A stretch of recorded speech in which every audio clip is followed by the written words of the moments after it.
Salut Sophie Salut Florian. et bonjour à tous, bonjour à toutes et bienvenue dans ce nouvel épisode du Courrier de la Sterne. Et aujourd'hui, on va vous poser une question. Est-ce que vous pensez que tout ce qu'on raconte dans le Courrier de la Sterne est vrai ou faux ? Parce que oui, on va aussi parler d'intelligence artificielle.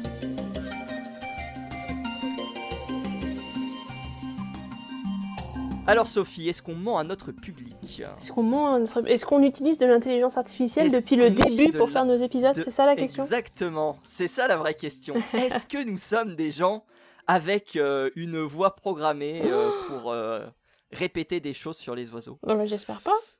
Bah, je l'espère pas non plus. Comment Oh tu là vas là. Sophie ? Bon, tout va bien, tout va bien. Ou est-ce que c'est vraiment moi qui sais? Ah, c'est vrai, c'est vrai, c'est vrai. Vu sous cet angle, effectivement, on pourrait se poser la question. Mais après, ça fait 4 ans, tu sais, qu'on se connaît. Mais en même temps, comme ça fait Mhm. longtemps qu'on n'a pas enregistré ensemble et qu'on galère à enregistrer en ce moment, Oui, peut-être que en réalité, c'est quelqu'un d'autre en qui se fait, cache mais derrière cette exactement. Mais voix. en fait, t'as enregistré ma voix et puis paf, tu Hmm, la réutilises comme ça avec une IA. Je suis sûre que c'est ça. exact, Ah bah tu vois, exactement. Et même en plus, mon je ne te IA. paye pas. Et En ça, c'est plus, bah incroyable, c'est plus ça. simple. Oh mon Dieu. Ah Ok. là là, mais tu te rappelles de l'épisode qu'on avait fait sur les oiseaux n'existent pas ? Oui. Eh ben, bientôt les ornithologues n'existent pas. Voilà, nous sommes faux. Bref, tout ça pour dire que moi je vais parler d'intelligence artificielle générative dans la deuxième partie de l'émission. Mhm. Mais toi Sophie, tu vas nous parler d'un autre sujet. Moi, j'avais envie de vous parler des pics. Pic et Ok. pêche, pivert, etc. Qu'est-ce qu'on a découvert chez eux récemment ? Oh, pas grand-chose, j'ai juste envie de parler de certains lieux communs qu'on évoque souvent quand on parle de pics. Ah, évidemment, super. Bah ça, ce sera en première partie et du coup, dans la deuxième partie, je vous raconterai ce qui est vrai ou ce qui est faux, on verra. Mais avant tout ça, Sophie, bah on a notre fameuse rétro et je vais la commencer par un sujet que généralement tu abordes, mais Mhm. c'est moi qui vais le faire cette fois-ci. Ah, On va parler de la grippe aviaire, oh, Sophie. bah alors, qu'est-ce qui La se grippe passe? aviaire qui est arrivée en Nouvelle-Zélande. Oh non. Et si elle était arrivée en Australie, je ne sais pas si on avait eu l'occasion d'en parler, mais comme on a eu tous les deux un programme chargé, eh Oui, bien peut-être qu'on n'en a pas je parlé crois qu'on dans, en dans a pas parlé, l'émission. il me semble. Je crois Oui, qu'on n'en a pas oui, oui. parlé. Mais en tout cas, ça avait été détecté en Australie il y a environ un mois, quelque chose comme ça. Mhm. Et depuis quelques jours, eh bien, on a également eu la confirmation de la présence du virus de la grippe aviaire qui a été trouvé chez 2 espèces d'oiseaux. Tout d'abord le pétrel géant, un pétrel géant qui est décédé, qui avait été récupéré début juillet. On a fait des analyses et on a découvert effectivement qu'il était possiblement mort de la grippe aviaire. Et un lab antarctique. Donc là, il faut imaginer une espèce de grosse mouette, Mhm. mais toute marron. Et pareil, lui aussi a été infecté par la grippe aviaire. Lui n'en est pas mort. Ouais. Je précise juste pour le pétrel, on ne sait pas si c'est la maladie qui l'a tué ou si c'est éventuellement une tempête ou autre, puisque visiblement les conditions météo étaient assez perturbées dans la zone géographique dans laquelle l'oiseau a été retrouvé. Donc il se peut en réalité qu'il soit mort d'épuisement et non mort de la grippe aviaire. Mais quoi qu'il en soit, ça fait 2 cas en Nouvelle-Zélande. Évidemment, des décisions ont commencé à être prises et la Mhm. toute première des décisions a été d'interdire le fait que les gens puissent rencontrer les différents manchots du zoo de Wellington. Il y a des petites rencontres entre guillemets amicales qui sont organisées avec justement les manchots du zoo. Et ben c'est comment dire, ces recherches, pardon pas ces recherches, ces activités ont été suspendues. Et puis, bah, mine de rien, ça provoque un peu l'hystérie en Nouvelle-Zélande parce que toutes les îles sont en alerte, notamment les îles où se trouvent des espèces menacées. On parle du kakapo, mais pas forcément que du kakapo. On a aussi les îles Cook, par exemple, qui sont en alerte. Donc voilà, on est un peu, on va dire, dans l'expectative du côté de la Nouvelle-Zélande, bien que pour l'instant, seuls 2 oiseaux sauvages aient été trouvés avec ce virus de la grippe aviaire. D'accord, bon bah on espère que ça va pas se répandre trop loin non plus, parce que bon, la Nouvelle-Zélande, il y a quand même tellement d'oiseaux protégés sur cette île-là, c'est incroyable. Ah ouais, surtout on en avait parlé dans de précédentes émissions, tout ce qui est mis en place justement pour éviter ce genre de contamination. Là, malheureusement, malheureusement, il va falloir faire avec. Bon. Ben moi, de mon côté, j'avais envie de continuer avec une bonne nouvelle. Parce que on a parlé des vautours, on avait notamment parlé des vautours, des populations indiennes de vautours, mais aussi du Népal, enfin bref, de tout ce coin-là du monde. Et je sais pas si tu te souviens, on avait parlé d'un médicament qui était un anti-inflammatoire, notamment délivré aux bovins, qui tuait des vautours par dizaines, par centaines, par milliers là-bas. Qui avait été interdit d'ailleurs il y a, je crois, en 2007, en Inde en tous les cas, et le Bangladesh, il me semble, l'avait suivi en 2010. Mais en attendant, ça avait fait du dégât, et la population de vautours, de plusieurs espèces de vautours, avait diminué de plus de 90% de leurs effectifs, ce qui était absolument gigantesque, voire même de 99% pour certaines de ces espèces. Parce qu'évidemment, vous avez jusqu'à 3 ou 4 espèces de vautours, notamment des fameux gypses, avec plusieurs, le genre gypse, qui avait jusqu'à 3 espèces dans ce genre-là, qui avaient donc décliné de plus de 90% jusqu'à 2007. Et on a des chiffres depuis 2007, parce que les vautours, les populations là-bas ont été suivies à l'arrêt de ce médicament. Et depuis quelque temps, on se rend compte que déjà les populations indiennes qui étaient les plus touchées arrivent à se maintenir, même si elles ne diminuent plus. Maintenant, le nombre de vautours se maintient d'année en année. Mais surtout, ce qu'ils ont trouvé d'assez impressionnant et d'assez intéressant, c'est que la population, cette fois-ci népalaise particulièrement, arrive à augmenter entre 20 et 50% en fonction des espèces de vautours considérées. Alors vous allez me dire, une augmentation de 50% par an de la population de vautours d'une espèce, c'est quand même gigantesque, et ce n'est pas physiquement possible normalement. Parce que bon, ça semble très curieux avec les modèles, vous n'avez pas d'augmentation de 50% de la population s'il n'y a pas quelque chose d'autre qui se passe. Surtout que le temps de génération est très long. Exactement. Surtout chez les vautours. Donc c'était très curieux, et en fait ils se sont rendus compte que beaucoup d'oiseaux qui étaient notamment en Inde migraient au Népal, parce que visiblement l'endroit est un peu plus sûr, et donc revenaient peupler le Népal. Et donc en fait la population indienne qui, elle, a l'air de stagner, semble ne pas stagner à cause de ça, c'est juste que les vautours qui y naissent migrent vers le Népal. C'est intéressant. Voilà. Mais en tout cas, la bonne nouvelle en tout cas, c'est que les populations augmentent, et ça c'est quand même bien. Ah, ça c'est formidable. Surtout, moi j'ai eu l'occasion d'assister à un webinaire justement sur la conservation des vautours. De temps en temps, il y a des webinaires comme ça qui sont organisés. On nous demande si on veut être invité ou pas. Et il y avait une photo absolument extraordinaire. Je sais pas où elle avait été prise, je crois que c'est à New Delhi ou quelque chose comme ça. Enfin bref, extraordinaire. C'était en 1989. Elle est en noir et blanc bien sûr, avec des centaines de vautours. Mais des centaines de vautours, Sophie. C'était extraordinaire à voir. J'essaierai de vous retrouver la photo, et je vous mettrai un lien de la photo. Mais c'était absolument stupéfiant de voir ça. Vraiment, le sol était rempli de vautours. Et tout ça en l'espace de 15 ans. Comme tu l'as parlé de 99%, oui, on a perdu 99% de la population en l'espace de 15 ans. C'est gigantesque. Incroyable. Incroyable. Bon, j'ai quand même des bonnes nouvelles, Sophie. Ah. Eh ouais, parce qu'on a découvert une nouvelle espèce. Oh. Eh ouais. Alors en fait, c'est pas vraiment une nouvelle espèce, c'est une sous-espèce qui a été, qui a été remontée en rang d'espèces distinctes. C'est dans Ornithomedia. On parle du ripidure, et là, le nom va te plaire.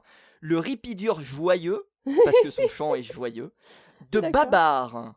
Alors pourquoi de Babar? Vous allez me dire, mais quel est le rapport avec le dessin animé? Bon, en réalité, ça n'a aucun rapport avec le dessin animé, puisqu'on parle des îles Babar qui se situent en Indonésie. Et donc, le ripidure joyeux, comment vous le décrire? C'est un oiseau qui a un peu les couleurs du rouge-queue, pour ceux qui voient un petit peu à quoi ressemble l'oiseau. Et puis, la tête est un peu... J'aurais dit que la tête faisait un peu motte-motte en vrai. J'en conviens que c'est pas forcément un oiseau qu'on voit tous les jours, le motte-motte en Europe. Mais rassurez-vous, vous aurez quand même la photo de l'article d'Ornithomedia. Mais je voulais surtout parler de cette découverte parce que généralement, Sophie, on parle de distinction génétique, hein. C'est comme Mmh. ça qu'on peut justement, eh bien, séparer une espèce d'une autre ou faire en sorte qu'une sous-espèce soit élevée au rang d'espèce. Eh ben là, c'est pas ce qui a été utilisé, Sophie. On s'est basé sur des analyses morphologiques, vocales et comportementales. Et c'est Ouais. comme ça qu'on a déterminé effectivement que le ripidure joyeux était une espèce à part entière et non simplement une sous-espèce je crois, du ripidure brun roux, si je dis pas de bêtises, quelque chose C'est comme bien ça. le nom. Ah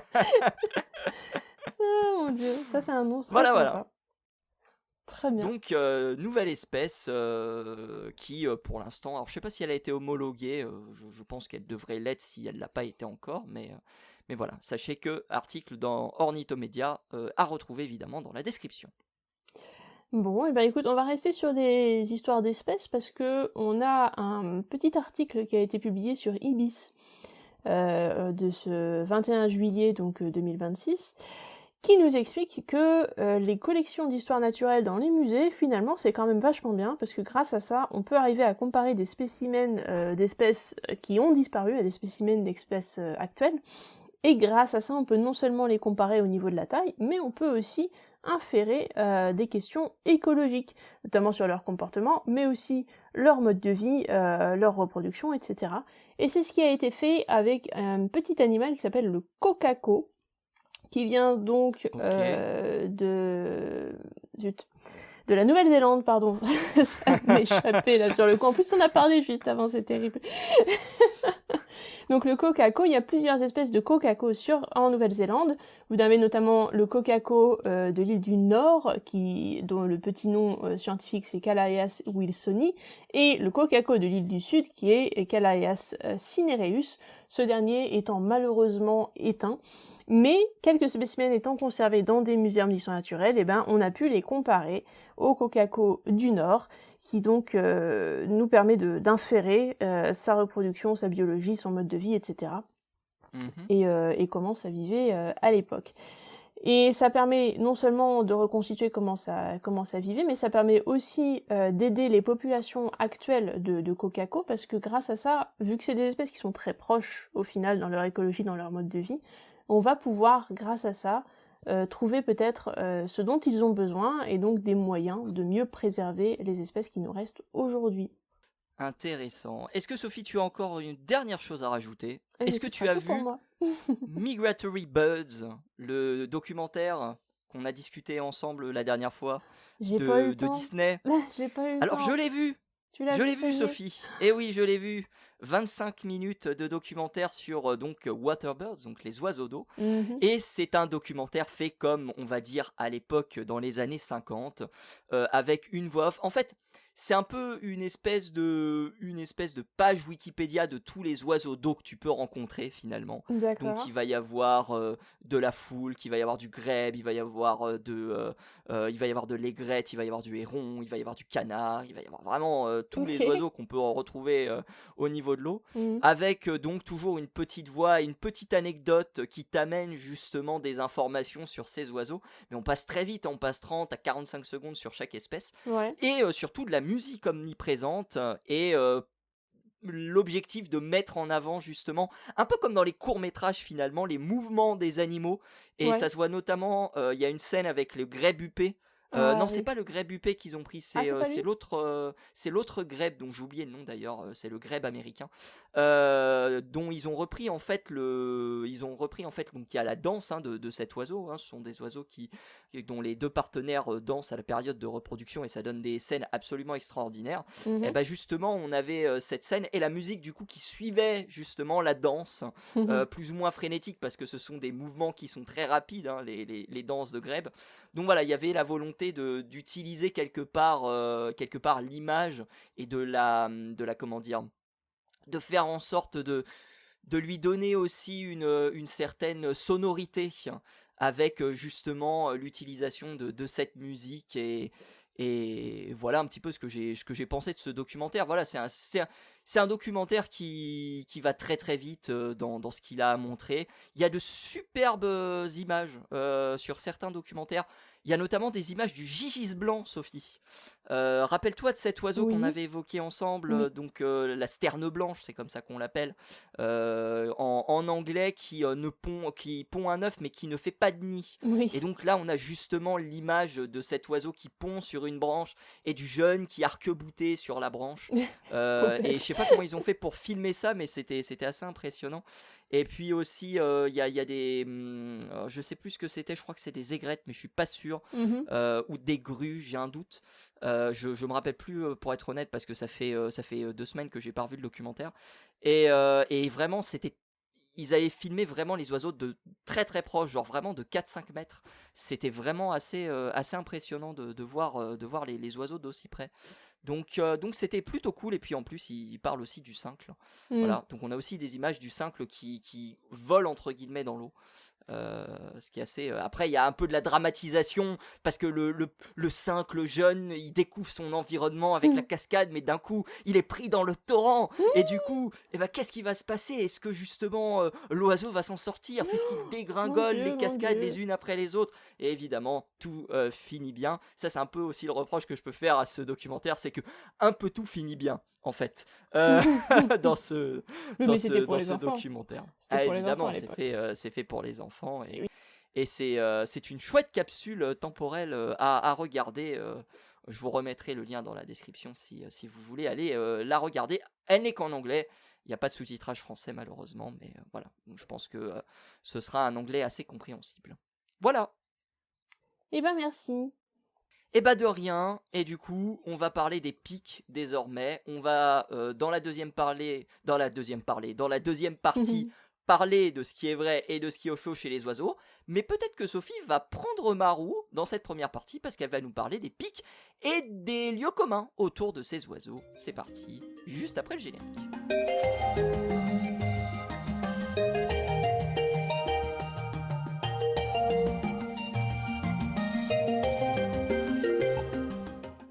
Alors Sophie, Alors, tu en as marre d'entendre certaines choses sur les pics? ouais, on a fait une réflexion il n'y a pas si longtemps, et bah j'avais envie du coup de me baser là-dessus pour en parler un petit peu parce que j'ai trouvé ça intéressant. Sais-tu que beaucoup de gens se disent qu'un pic, quand même, pour la forêt, c'est pas top. Pourquoi? Parce que ça creuse des trous et que ça abîme les arbres. Et que quand Ah même, ouais, faut pas abîmer les arbres. ah, c'est marrant, j'ai jamais eu ça comme. Ah ouais? Moi, le truc que j'ai eu, c'est. Moi, monsieur Verdier, j'ai vu un pic dans mon jardin, c'est un pic vert, il est noir et blanc. Et j'ai fait. Non. Bah non, du coup. Alors non. Mais vous êtes pas loin, mais non. Mais non, j'ai jamais entendu cette histoire d'arbres et de fait que les pics faisaient du mal aux arbres, hein, Bah, finalement. figure-toi qu'il y a des gens qui se posent des questions, notamment quand on parle de tout ce qui est exploitation, sylviculture, ce genre de choses. En fait, il y a certaines croyances comme quoi les pics abîmeraient ces plantations d'arbres et donc seraient néfastes pour le commerce, en quelque sorte. Tout ça avec les autres espèces qui peuvent nicher dans les arbres, hein, mais les pics étant les principaux fautifs, hein, vu que c'est eux qui creusent les trous, après tout, les autres espèces ne font que les utiliser, n'est-ce pas? Donc c'est bien entendu ces oiseaux-là qui vont la prendre pour cible. Alors, vous imaginez bien, comme je viens de le dire, que moi je suis pas vraiment d'accord avec ce genre d'affirmation, parce que je viens de vous dire que c'était un comportement assez curieux de mon point de vue. Une idée très, très étrange, et on va en parler tout de suite. Alors, déjà, faut savoir que les pics, quand ils tapent sur des arbres, ils font pas que creuser des trous. Déjà, pour commencer, je suppose que notre auditoire est assez coutumier des pics, peut-être, si vous vous baladez dans la nature, vous en entendez parfois qui tapent sur des arbres, et bien sachez que c'est pas forcément pour creuser un trou, ça leur sert aussi à se nourrir, tout simplement, et sans forcément creuser des trous, tout simplement en faisant sortir parfois les petites bestioles qui se trouvent sous l'écorce, mais aussi ça leur sert à communiquer, ce qu'on appelle le tambourinage, et donc ça leur sert à communiquer sur de longues distances avec les autres pics, et chaque espèce de pic a une quantité de coups différente, un rythme différent, et parfois même tout ça entrecoupé de quelques appels qu'ils peuvent émettre Bon, les pics généralement sont plutôt silencieux de ce point de vue-là, hein, leur chant n'est pas très commun, vous l'entendrez pas souvent, mais certaines espèces peuvent tout à fait le faire, et ne s'en privent pas. Alors, donc vous voyez, il y a plusieurs manières pour un pic de taper sur un arbre, et toutes ne résultent pas en un trou. Voilà. Alors, quand il leur arrive quand même de creuser des trous, évidemment, hein, ils sont quand même assez adeptes de la chose, mais ils creusent un trou uniquement pour se faire un nid. Et il faut savoir que creuser un trou dans un arbre pour un pic, c'est quand même quelque chose d'assez long, d'assez difficile. Alors certes, ils ont l'outil pour, hein. On est d'accord que leur bec est fait pour creuser des trous. Il est particulièrement dur, ils ont même une langue qui se recourbe à l'intérieur du bec, très très longue et même pointue à ce niveau-là, faite spécialement avec une petite cavité pour en fait amortir les chocs lorsque le pic tape sur le tronc de l'arbre, hein. Le crâne du pic est assez particulier de ce point de vue-là. Ils ont tout un tas d'adaptations, des pneumatisations, enfin il y a plein de choses dans ce crâne qui leur permettent donc de taper sur un arbre pendant à longueur de journée. Ça veut pas dire qu'ils se prennent pas mal au crâne de temps en temps, parce qu'à mon avis, ça finit quand même par faire mal. Ils ont pas non plus des crânes en béton armé, hein. Mais ils ont tout un tas d'adaptations, c'est vrai, pour taper sur un arbre et pour creuser un trou dans cet arbre. Cela dit, c'est quand même vachement plus simple quand le tronc de l'arbre est pas aussi dur qu'un gros tronc en chêne, bien en forme, bien costaud, là, qui est encore en pleine santé. Donc en fait, le pic, pour creuser son trou, il va pas forcément chercher un arbre en pleine santé, il va plutôt essayer de chercher un bois qui est pas en super état, déjà de base, qui est un petit peu avec des cavités, qui a déjà des champignons, enfin bref, un bois qui commence à être un petit peu plus doux que le bois d'un arbre qui est vraiment en pleine santé.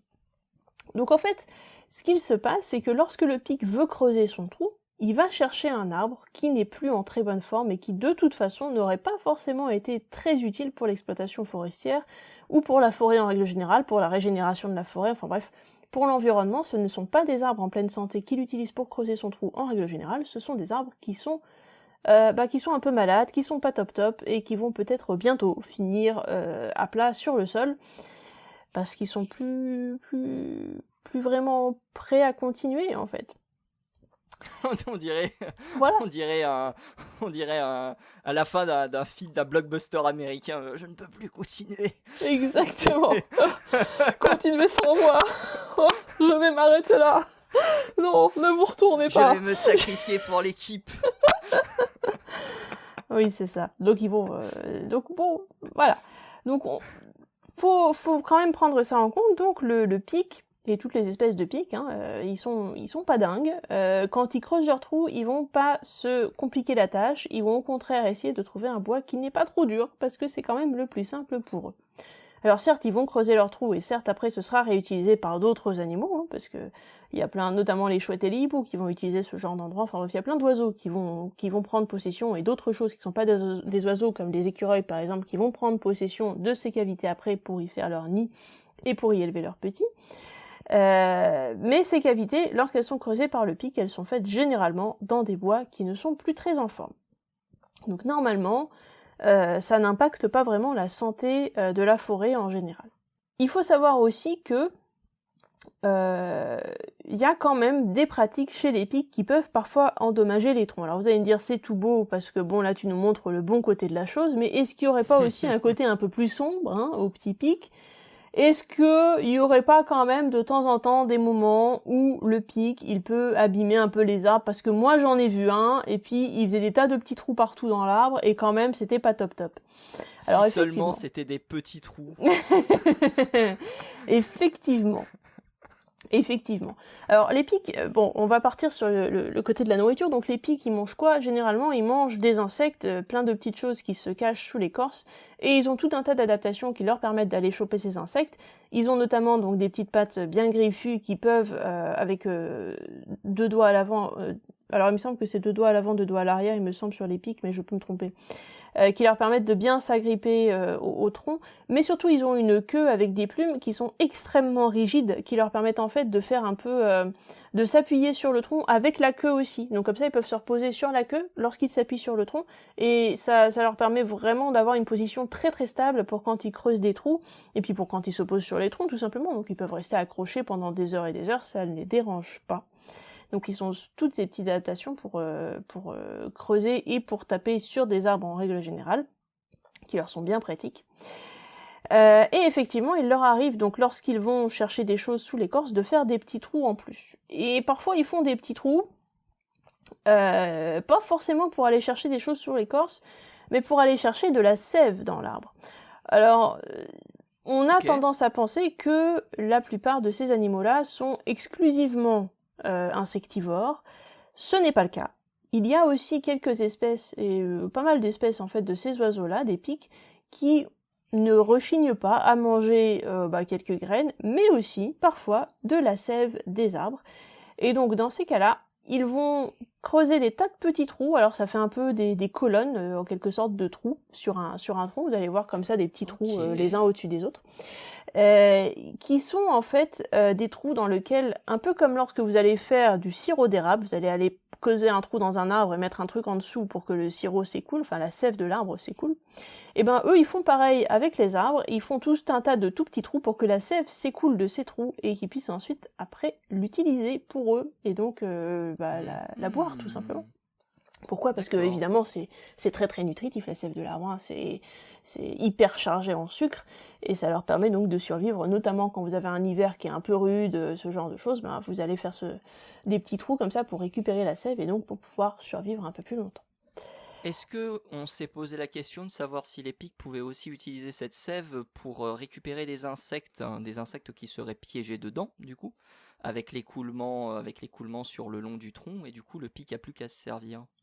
Alors je sais pas s'ils font ça en fait, parce que j'ai bien l'impression qu'ils boivent la sève, mais il semblerait que certains aussi les utilisent effectivement comme piège à insectes. Donc ils font plein de petits trous, et comme il y a plein de petits trous, il y a plein de petits endroits où il y a de la sève, sève qui attire évidemment des insectes qui viennent s'y coller, qui viennent s'y prendre. On connaît tous les insectes dans l'ambre, qui sont effectivement des insectes qui ont été pris dans la sève d'un arbre il y a très très longtemps.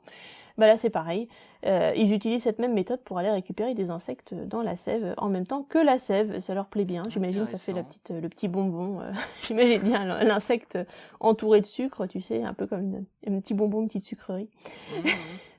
Et pour les pics. Ah, je sais pas pour cette sève, ok d'accord. Mais pas forcément, du coup ils prennent les deux en fait, tout simplement. Ok. Et le problème de cette méthode-là, à force de creuser des tas de petits trous dans l'arbre et de faire couler sa sève, surtout quand on est sur un arbre assez jeune, donc qui n'a pas encore beaucoup de place sur son tronc, beaucoup de sève d'ailleurs, si vous lui faites plein de petits trous tout autour du tronc, il va finir par péricliter, hein. C'est mathématique, si vous enlevez toute la sève, l'arbre, il meurt au bout d'un moment. Donc ça, c'est à la rigueur le seul moment où les pics pourraient effectivement endommager un arbre au point de le faire mourir. C'est le moment où ils font tous ces petits trous pour récupérer la sève et les insectes qui s'y collent. Ok. Voilà, donc ça c'est... Bon, normalement, en règle générale, hein, pas tout le temps non plus, mais en règle générale, les arbres survivent parce que les pics ne vont pas non plus faire tout le tour de l'arbre, ils font une petite zone et puis après ils passent à un autre arbre, hein. Mais des fois, lorsqu'ils font un tour complet de l'arbre et que du coup la sève en fait ne fait plus que couler par ces trous tout autour de l'arbre au lieu de couler, de partir vers le haut de l'arbre ou de descendre vers le bas de l'arbre comme elle devrait le faire, et ben ça peut effectivement tuer l'arbre si jamais il y a trop de trous. Donc la sève apporte des sels minéraux notamment, hein, pour notamment nourrir l'arbre et d'autres éléments, hein. C'est comme le sang, hein, finalement, dans votre système sanguin, c'est la même chose, hein. La sève c'est comme le sang finalement. Exactement. Comme le sang chez nous. Et si vous coupez toutes les veines qui sont situées donc sur le pourtour du tronc, l'intérieur du tronc n'a pas ce genre de choses, mais normalement la sève monte par l'extérieur du tronc. En dessous de l'écorce, vous allez avoir les canaux de la sève donc qui vont faire monter et faire descendre la sève. dans l'arbre. Et donc si vous coupez tout, bah évidemment le haut de l'arbre va mourir, vu qu'il n'y aura plus de sève. Voilà, donc c'est plus ou moins le seul moment où effectivement les pics peuvent faire des dommages irréparables aux arbres dans certains cas. Mais Mais le Sophie, reste du temps, c'est pas le cas. Voilà. moi j'ai vu des oiseaux. Mm. Alors pas européens, mais américains. Je Mm. pense au grand pic notamment, Bien qui sûr, est capable de dézinguer un arbre. c'est vrai. C'est vrai, ils sont capables de dézinguer un arbre, mais d'après ce que j'ai pu lire, en fait, ils ne dézinguent que les arbres qui sont déjà pas en forme. Ah, ok, d'accord. Donc effectivement, hein, ils hésitent pas quand ils peuvent, surtout les grands pics, oui, ils ont une bonne taille. Mais normalement, ce ne sont pas des arbres qui sont en bonne santé. Je sais pas Ok. comment ils font, mais en tout cas, ils arrivent à reconnaître les arbres en bonne santé des arbres en mauvaise santé.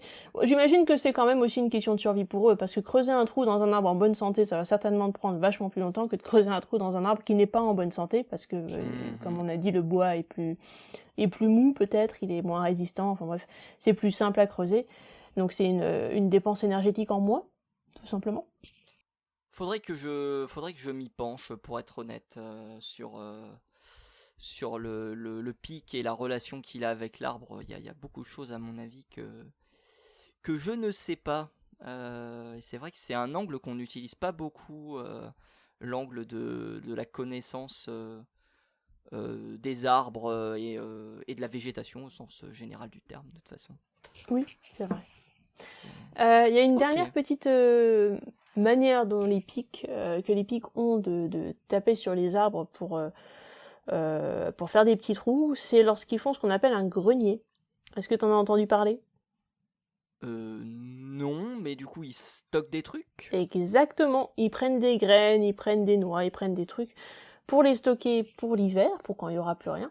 Et en fait, ce qu'ils font, c'est qu'ils creusent un petit trou à la dimension de la graine ou de la noix, et ils vont mettre dedans ce qu'ils ont trouvé.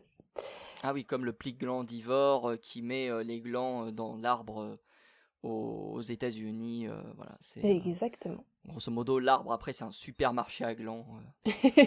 Oui, faut imaginer sur tout le pourtour de l'arbre, vous avez des petits trous comme ça avec des glands qui sont plantés dedans. C'est ça, il y a des glands qui sont dedans. Voilà, c'est incroyable. Je trouve ça très mignon. Mais ça, normalement, ça ne tue pas les arbres parce que c'est pas suffisamment profond. Ok. Et ça marche pas mal. Voilà. Incroyable. Donc ne vous en faites pas pour les pics, ils ne viendront pas tuer votre arbre favori. S'ils commencent à retirer un petit peu s'ils commencent à faire des petits trous pour que la sève s'écoule, là vous avez peut-être des raisons de vous inquiéter, mais si c'est pas le cas, normalement, on est bon. Tout va bien. Super. Eh ben, merci Sophie. Tout va bien pour les pics, mais est-ce que tout va bien pour la recherche scientifique au niveau des oiseaux ? Bah, c'est ce qu'on va voir dans cette deuxième partie en parlant d'intelligence artificielle.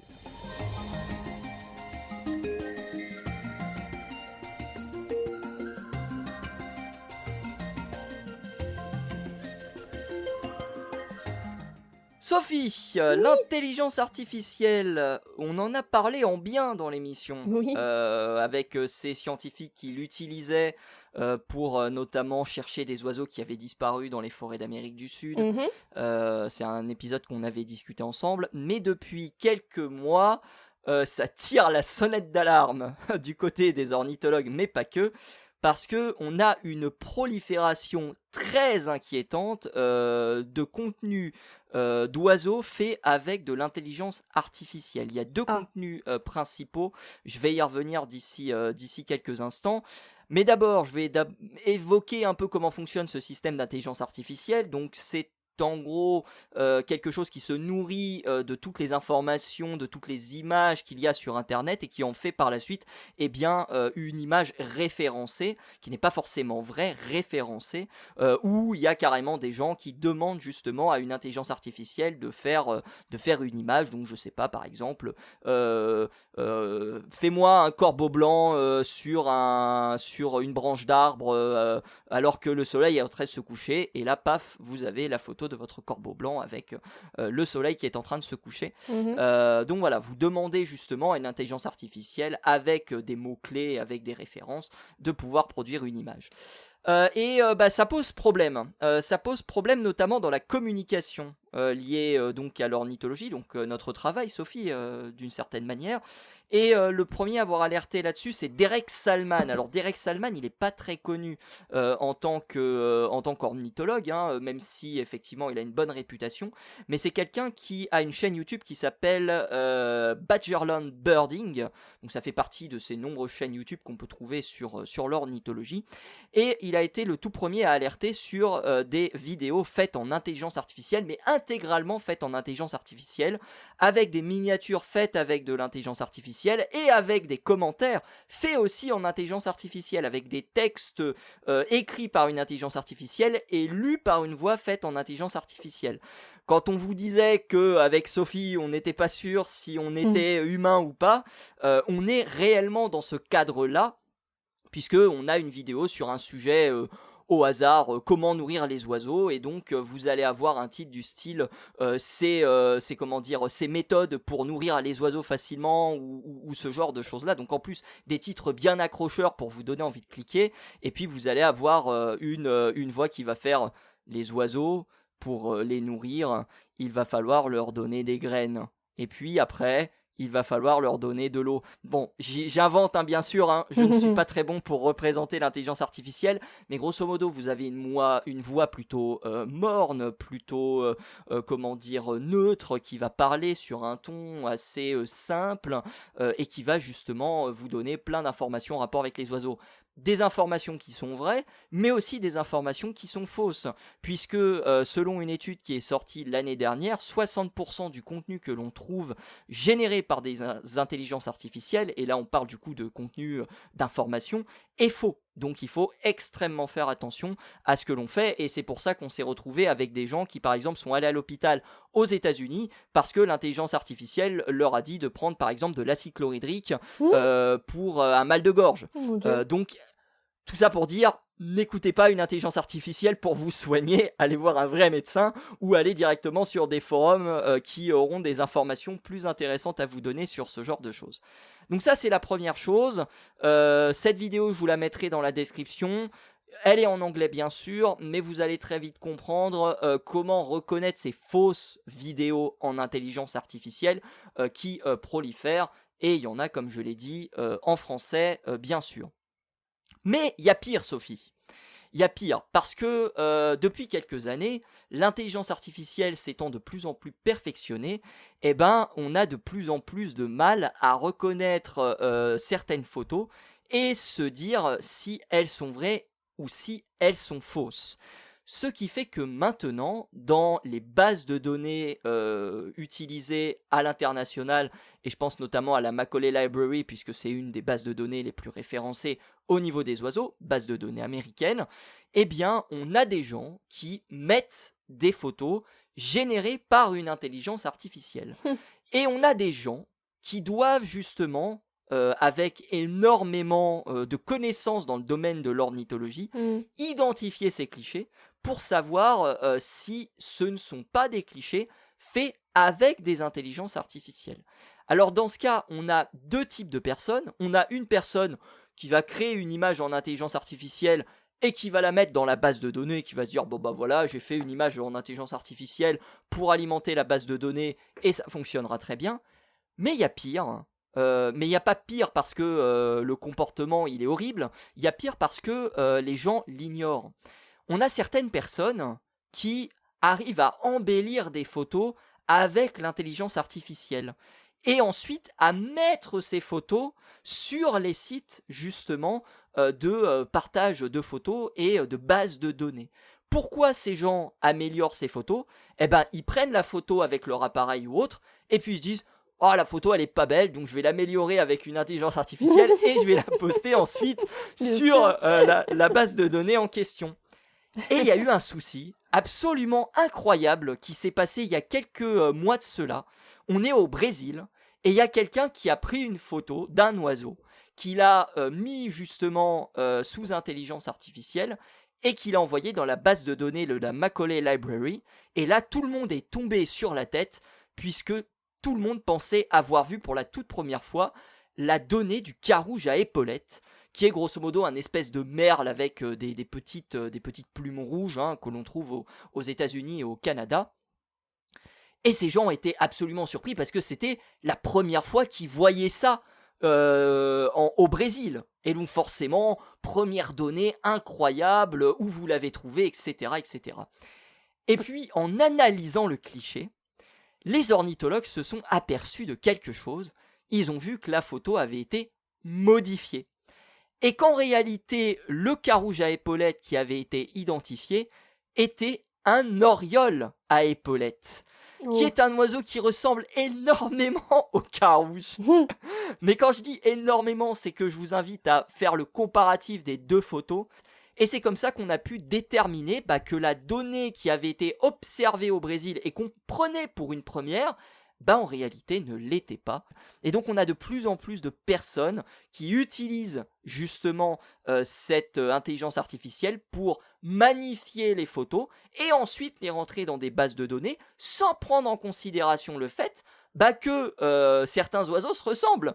Et typiquement, Sophie, tu parlais des Little Brown Things il y a quelques épisodes de Little cela, Brown donc Jobs. voilà, exactement. Donc les petits oiseaux marrons qui sont indissociables les uns avec les autres. Utiliser une intelligence artificielle sur ces oiseaux, ça fait changer l'espèce du tout au tout, en fait. Et donc, on se retrouve avec des gens qui non seulement doivent vérifier des vrais clichés, mais aussi des faux clichés pour savoir effectivement si ces oiseaux n'ont pas été, comment dire, enfin ces clichés n'ont pas été manipulés, s'il n'y a pas eu d'intervention d'une intelligence artificielle ou autre. Et puis, il y a une dernière chose qui rentre en ligne de compte avec ce que je disais tout à l'heure par rapport aux 60% de fausses informations. On a des images qui sont interprétées par les agrégats d'intelligence artificielle. Typiquement, si vous êtes sur Twitter, vous avez Grok qui vous permet d'avoir des résumés d'informations, histoire de creuser plus les sujets. Google arrive d'ailleurs avec son intelligence artificielle, histoire de résumer les sujets. Eh ben, on a des photos qui montrent des choses qui ne sont pas vraies. Et typiquement, dans le cadre d'Alexander Lys, qui a fait un thread sur Blue Sky pour expliquer justement sa prise de parole dans Nature, et vous l'aurez dans la description bien sûr, il prenait donc l'exemple du nid du républicain social, qui avait été pris par une intelligence, enfin qui avait été fabriqué par une intelligence artificielle, et qui était considéré, parce que justement il y avait eu suffisamment de trafic et d'engagement, comme la vraie représentation du nid de républicain social. Sauf que, c'est absolument pas le cas. Le nid de républicain social, qui grosso modo ressemblait à une espèce de nid d'abeilles avec chaque loge avec son républicain social. Donc c'est un espèce de passereau africain, le républicain, qui ressemble un peu à un moineau avec un bec plus fort, plus long que celui du moineau, pour vraiment simplifier les choses. Alors qu'en réalité, le nid du républicain est composé de plusieurs chambres avec des entrées plus ou moins cachées et non ouvertes comme là, ce qui posera un problème parce que les prédateurs, ils s'en donneraient à cœur joie, ils feraient ah super, hein, le dîner est servi. Donc du coup voilà. Donc tout ça pour dire que on a des problèmes, Sophie, avec l'IA, de plus en plus de problèmes. Et dans ce cadre-là, j'ai décidé de lancer une émission, donc vous allez pouvoir retrouver sur les réseaux, qui s'appelle Oiseau ou Oisefaux, jeu de mots, où justement je vais montrer des photos ou des vidéos ou peut-être une anecdote comme tu l'as fait avec le pic il y a quelques instants, et on va essayer de déterminer si c'est vrai ou si c'est faux et expliquer justement pourquoi c'est vrai ou pourquoi c'est faux, parce qu'aujourd'hui c'est extrêmement dur de se repérer dans cette jungle lorsque on a énormément de contenus qui sont produits, quand bien même on a des experts, des experts, des spécialistes qui parfois se creusent la tête. Et typiquement, le carouge à épaulettes, si quelqu'un ne s'était pas vraiment penché sur la question, on l'aurait accepté en tant que donnée. Et donc, ça se trouve, pendant 20 ans ou 50 ans, on aurait eu un carouge à épaulettes au Brésil, le seul, alors qu'il n'avait jamais été présent là-bas. Donc voilà ce qu'on pouvait dire sur l'intelligence artificielle et sur ces problématiques. Donc si vous prenez un cliché pitié Ne le modifiez pas avec une intelligence artificielle. Il y a des gens qui utilisent des logiciels de retouche photo qui fonctionnent très bien pour retoucher justement la luminosité des photos ou ce genre de choses-là. Ça, c'est un premier point. Et puis faites extrêmement attention aux informations que vous trouvez sur Internet, que ce soit sur les oiseaux ou sur d'autres sujets. D'accord. Bah écoute, c'est une très bonne review de ce qu'on peut faire avec l'intelligence artificielle de pas top, du coup dans le monde des oiseaux. Mais je me posais la question parce que des fois il y a des gens qui postent des photos qui sont pas forcément retouchées d'ailleurs, mais qui sont très mal identifiées. Et des fois il y a des choses qui sont prises pour d'autres et on se rend compte que c'est pas du tout le cas. Pour moi la question est plus ou moins la même ou alors Bah, étant donné que les oiseaux se ressemblent beaucoup et que tu peux trafiquer, enfin, étant donné que l'IA réussit à produire une image d'oiseau qui est très convenable aujourd'hui et que, comme je te l'ai dit, tu peux basculer d'une espèce à une autre en fonction justement de l'embellissement que tu peux avoir, ou même justement créer une nouvelle espèce plutôt convaincante par rapport justement à... Désolé, ma voix déraille. Par rapport justement à un prompt, donc à une phrase que tu as écrite, je pense qu'on est dans quelque chose de complètement différent. Parce que là, on n'est plus juste dans la réflexion de savoir quelle espèce c'est est-ce que cette espèce existe? Tu vois, je pense que c'est quelque chose de plus nuançable, en tout cas d'aussi nuançable que ça. Hmm. Non, mais je suis d'accord, effectivement. Faut faire un petit peu gaffe quand on utilise l'intelligence artificielle, je pense que c'est bon de le rappeler, parce on a tendance à l'utiliser de plus en plus pour un peu tout et n'importe quoi. À rappeler aussi qu'utiliser de l'intelligence artificielle, c'est pas anodin. On peut se dire, ouais, j'ai juste généré une image. Ça fait tourner des milliers de serveurs aux quatre coins du monde, et au niveau réchauffement climatique, c'est un peu... c'est pas top, on va dire que c'est ça comme ça. C'est catastrophique même, Voilà. pour être franc, mais oui. Donc si vous n'en avez pas besoin, abstenez-vous au maximum. Je pense que c'est encore le meilleur conseil qu'on pourrait donner. À savoir que l'intelligence artificielle, évidemment, de nos jours, c'est parti dans plein de formes, que ce soit pour trier les emails, pour faire plein de petites tâches comme ça, dont on n'a plus besoin aujourd'hui. Mais bon, si vous avez besoin de générer quelque chose, bon, faites-le, faites attention à comment vous le faites, quoi, encore une fois. C'est juste l'utilisation d'un outil qui va se démocratiser de plus en plus, mais comme tout outil, il faut savoir l'utiliser correctement. C'est tout. Donc voilà ce qu'on pouvait dire sur les oiseaux. Et puis concernant cette nouvelle émission, je vous mettrai le lien dans la description. Pour l'instant, rien n'a été tourné à l'heure où je parle, mais à l'heure où ce sera sorti, il y aura d'ores et déjà, je pense, 1 ou 2 épisodes qui seront déjà disponibles. Donc n'hésitez pas à checker ça. Voilà. Eh bah Sophie, finalement, nous sommes vrais. Tu crois? Finalement, non, j'ai encore un doute. Arrête. Tu crois que j'ai bien écrit vrai une phrase et suis-je bien vrai? Être ou ne Merci pas être Telle est la question. Être ou ne... c'est une question d'autant plus d'actualité. Merci beaucoup à tous et à toutes d'avoir écouté ce nouvel épisode du Courrier de la Sterne fait par des vraies personnes. On espère que celui-ci vous a plu. N'hésitez évidemment pas à le partager si cet épisode vous plaît. N'hésitez pas à partager l'émission si celle-ci vous plaît. N'hésitez pas également à la commenter si par exemple vous utilisez vous aussi l'intelligence artificielle pour corriger des photos d'oiseaux ou ce genre de choses-là. N'hésitez pas à nous le dire si jamais. Et puis nous, Sophie et moi, on vous retrouve la semaine prochaine sans doute pour un nouvel épisode du Courrier de la Sterne. Salut à tous et salut à toutes. À plus.